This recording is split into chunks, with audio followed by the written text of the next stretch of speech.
इस video channel में आप सभी का स्वागत है।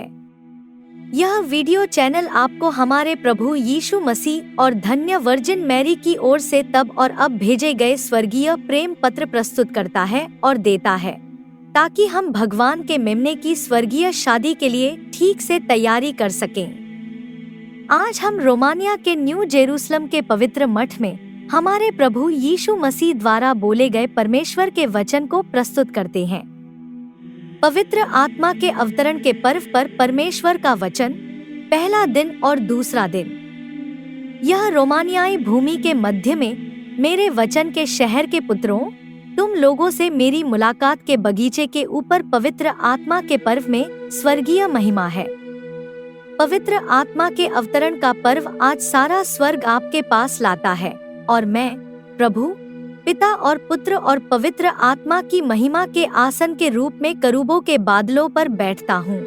और महान है काम मैं अपने समय में आपके साथ काम कर रहा हूँ, आपके द्वारा समर्थित पृथ्वी के साथ, जो आपके ऊपर से मेरे शब्द की आवाज को मेरी पुस्तक में एकत्र करते हैं और पिता से मेरे आगमन को साझा करते हैं और पृथ्वी पर उस शब्द की घोषणा करते हैं जिसके साथ मैं आपको खिलाता हूँ, ताकि आप मेरे हो सकते हैं और बने रह सकते हैं, और जिसके साथ मैं यहाँ राजाओं और प्रजा, धर्मियों और पापियों, विश्वासियों और अविश्वासियों को शब्द की शक्ति के साथ साझा करता हूँ और चरवाहा करता हूँ, क्योंकि समय आ गया है कि मैं पिता से पृथ्वी पर शब्द के तहत लौटूं। मेरा नया नाम परमेश्वर का वचन, जैसा लिखा है, पिता के रूप में उसने मुझे काम करने की शुरुआत दी, और फिर मैंने स्वर्ग और पृथ्वी और मनुष्य और सारी सृष्टि बनाई, और यहाँ तक कि अब मेरा आना, मैंने यह सब किया शुरुआत, और सभी बारी बारी से अपने काम का इंतजार कर रहे हैं। अब हम पुस्तक में स्वर्ग और पृथ्वी के मिलन का अभिवादन करते हैं, हम जो स्वर्ग में हैं, और आप पृथ्वी पर मेरे उत्सव के बिस्तर को पकाते हैं। और देखो, हे पुत्रों, तुम्हें शांति मिले, और मैं तुम्हें देखता और काम करता हुआ पाता हूँ, और बिस्तर पका रही है ताकि हम बैठ सकें। हम पिन्तेकुस्त के पर्व के दूसरे दिन अपने वचन की पुस्तक खोलते हैं और उसमें आपके साथ मेरे समय में पृथ्वी पर मेरे वचन के आने के लिए सजग पुत्रों के सामने बैठते हैं। आप समय के अंत में मेरे गवाह हैं कि मैंने आपके माध्यम से फिर से आने और फिर से नई रचना करने के लिए अपना रास्ता बनाया, क्योंकि यह शास्त्रों में लिखा है कि आपके साथ मेरा काम, दुनिया का नवीनीकरण, पुनर्जन्म, जब सब कुछ बीत जाता है मेरे सिंहासन के सामने से उनके नवीनीकरण के लिए मनुष्य से शुरू करके, क्योंकि मैंने मनुष्य के लिए उन सभी को बनाया और शब्द के माध्यम से मैंने उन्हें बनाया, और उसके बाद ही मैंने पिता और पुत्र और पवित्र आत्मा के बाद मनुष्य का निर्माण किया, जिसे उन्होंने देने की सलाह दी थी, मनुष्य का शरीर और आत्मा और जीवन की आत्मा, और उसे राजा बनाना और सभी चीजों को उसके अधीन करना। और मुझे कितना दर्द हुआ जब वह मनुष्य मुझसे अधिक महान बनने के लिए ऊपर उठा। ऐसा न हो कि प्रभु पहले हो जाए। परंतु मैं पिता का वचन था और परमेश्वर पिता का पुत्र था, और मैं तुरंत शत्रु पर नजर रखने के लिए बैठ गया। दुष्ट आत्मा जिसने मनुष्य के पास आकर उसकी सुंदरता को नष्ट कर दिया और उसे निर्माता परमेश्वर की आज्ञाकारिता से बाहर कर दिया। और यह है पुत्रों, तब से 7000 वर्ष हो गए हैं जब से मनुष्य पर पाप का शासन है। पाप से बढ़कर कोई सच्ची मृत्यु नहीं है, मनुष्य का ईश्वर के हाथ के नीचे से बाहर आना, ताकि वह संसार और मनुष्य के निर्माता ईश्वर से बड़ा हो जाए। यह महान अपमान मनुष्य द्वारा हाथ से बनाए गए ईश्वर के लिए लाया गया है परमेश्वर का, और मेरी छवि और समानता के अनुसार पृथ्वी से निर्मित शरीर में प्रभु द्वारा रखी गई सांस से जीवन में लाया गया। हे पुत्रों, मुझे अपने प्राणियों से बहुत अन्याय मिला और मनुष्य और मेरे बीच शत्रुता पैदा हो गई, क्योंकि वह मेरे और उसके बीच बड़ा होना चाहता था। और तब पृथ्वी पर पाप पैदा हुआ और मनुष्य और मेरे बीच आ गया। और भगवान उस समय से आज तक देख रहे हैं, सभी देवदूत अनुचरों के साथ, सभी स्वर्गीय शक्तियों के साथ, निराकार लोगों के साथ दिन ऐसा न हो कि वे पृथ्वी और स्वर्ग पर सत्ता के लिए लालची आदमी से अनंत काल के दायरे में चलें, जैसा कि उसने पहले भगवान के ऊपर अपनी प्रशंसा का सपना देखा था। ओ, लेकिन तब मनुष्य गिर गया, वह स्वर्ग से गिर गया, और मैंने स्वर्ग और परमेश्वर की सारी अनदेखी सृष्टि को उससे छिपा रखा, और मैंने मनुष्य की आंख पर पर्दा डाल दिया, और तब से लेकर अब तक केवल वही सृष्टि जो मनुष्य ने देखी थी उसके देखने के लिए रह गई। आज और परमेश्वर की सृष्टि की अनदेखी चीजें रहस्य में बनी रहीं और अपने निर्माता के काम की प्रतीक्षा कर रही थी, और मनुष्य पाप के अधीन आ गया। उसके और परमेश्वर के बीच उसके पाप के कारण अलगाव हो गया। यहाँ एक रहस्य है जो उस मनुष्य के मन को समझ में नहीं आता है जो शरीर में अपने जीवन पर पाप से निपटता है, क्योंकि मनुष्य अपनी आत्मा को पाप के शासन के अधीन, मृत्यु के अधीन सौंपता है, क्योंकि कोई मृत्यु नहीं है, लेकिन केवल पाप ही है जो मनुष्य को अलग करता है जीवन हर समय। और हर समय मनुष्य उस पाप के प्रति समर्पित रहता है जिससे वह बच जाता है उसे खोने के बाद भगवान पर। हमने मनुष्य के मन को ईश्वर से ऊपर उठा दिया ताकि वह पृथ्वी पर अपने जीवन में भय से कांप न सके। वह अपने मन से नहीं जानता कि पाप वह मृत्यु है जिसने उसे परमेश्वर से अलग कर दिया है। और देखो, मनुष्य पाप करता है और उसे करने में आनंद महसूस करता है और पाप के पीछे भागता है। बेचारा, स्वर्ग से मन ने मनुष्य को पाप करने के लिए दिया है। 7000 वर्षों से मैं मनुष्य के रास्ते में एक तरीके और आकार में जा रहा हूँ ताकि उसे पाप के दर्द के तहत न छोड़ूं। और मैं 7000 वर्षों से भगवान के खो जाने के लिए दया से भरा हूँ। तब से मनुष्य पाप पर विजय पा चुका था। पुत्रों, मनुष्य द्वारा किए गए पाप ने ईश्वर की देखी और अनदेखी रचना के बीच विभाजनकारी पर्दा स्थापित कर दिया है, और मनुष्य अब ईश्वर के राज्य और अनंत काल की स्वर्गीय सुंदरता को नहीं देख पाता है, जहां प्रभु और सभी स्वर्गीय शक्तियों का निवास है।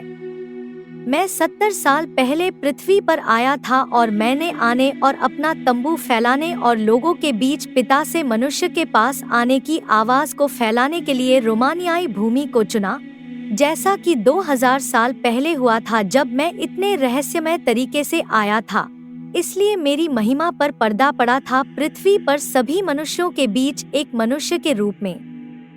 मैंने अपना काम अद्भुत तरीके से पूरा किया, क्योंकि केवल स्वर्गीय शक्तियां ही जानती थी कि मैंने अपनी महिमा की चमक को कितनी दिव्यता से छिपाया था जो मुझे पिता से मिली थी, और मृतकों में से उठने के बाद भी, ताकि शिष्य मेरी सच्चाई की गवाही दे सके। दिव्यता, अभी भी रहस्य के तहत मैं उन्हें दिखाई दिया, लेकिन शक्ति से भरा हुआ और दुनिया से परे कदम उठाया।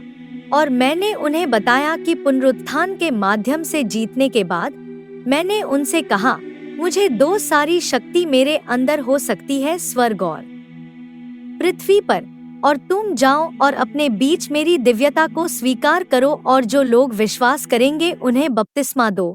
उन्हें पिता और पुत्र और पवित्र आत्मा के नाम पर बपतिस्मा दो, और भगवान के संकेत तुम्हारे साथ होंगे, और तुम करोगे उन्हें पृथ्वी पर लोगों के ऊपर रखो, क्योंकि मैं अंत तक तुम्हारे संग रहूंगा, और यहोवा पृथ्वी पर प्रकट होगा।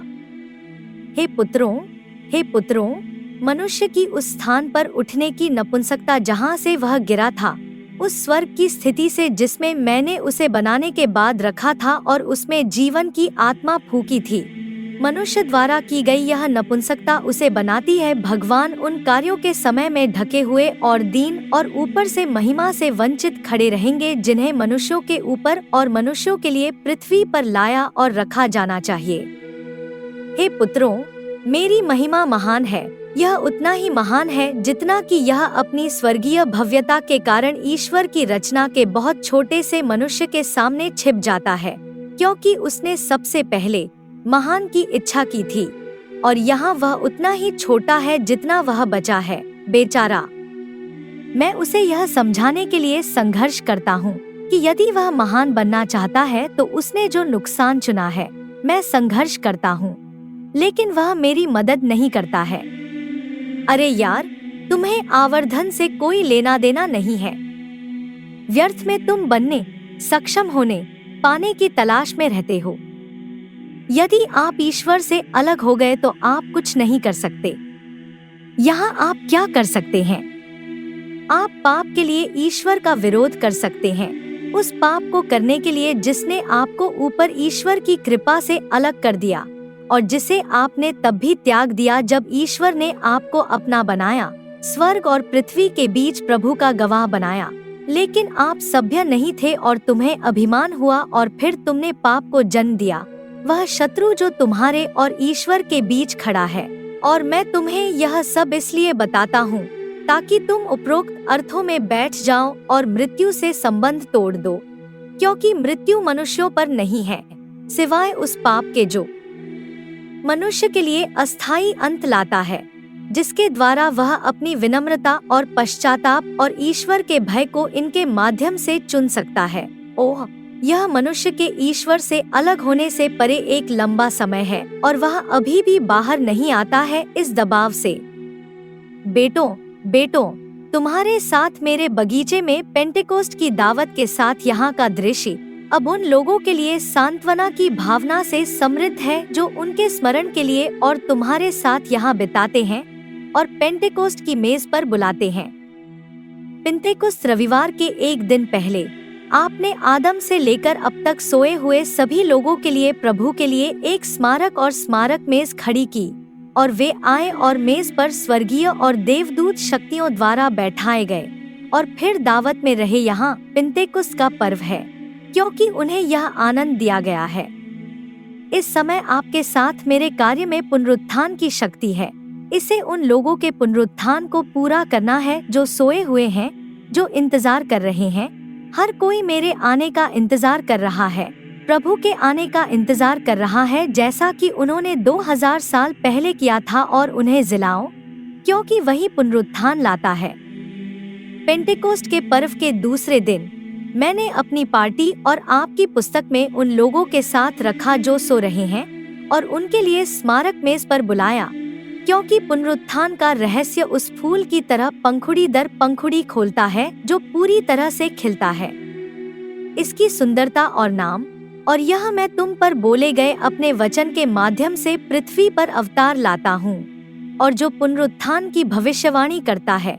हे पुत्रों, जो मेरे पिता से तुम तक और तुम से पृथ्वी पर आने को सच करते हैं, यहाँ तक कि उन लोगों पर भी जो शरीर के साथ मर गए हैं, और वे लोग हैं जो उन लोगों से अधिक विश्वास करते हैं जो अभी भी शरीर में लिपटे हुए हैं, क्योंकि वे जिन्हें शरीर अपनी संकीर्णता से भ्रमित नहीं करता है, वे पूरी तरह से देखते हैं, हर जगह देखते हैं, ईश्वर की दृष्टि से देखते हैं और कबूल करते हैं और कबूल करने के क्षण की प्रतीक्षा करते हैं। आओ और महान और बहुमूल्य सभा लाओ ताकि सभी बदल जाएं और परमेश्वर के वचन को स्वीकार करें।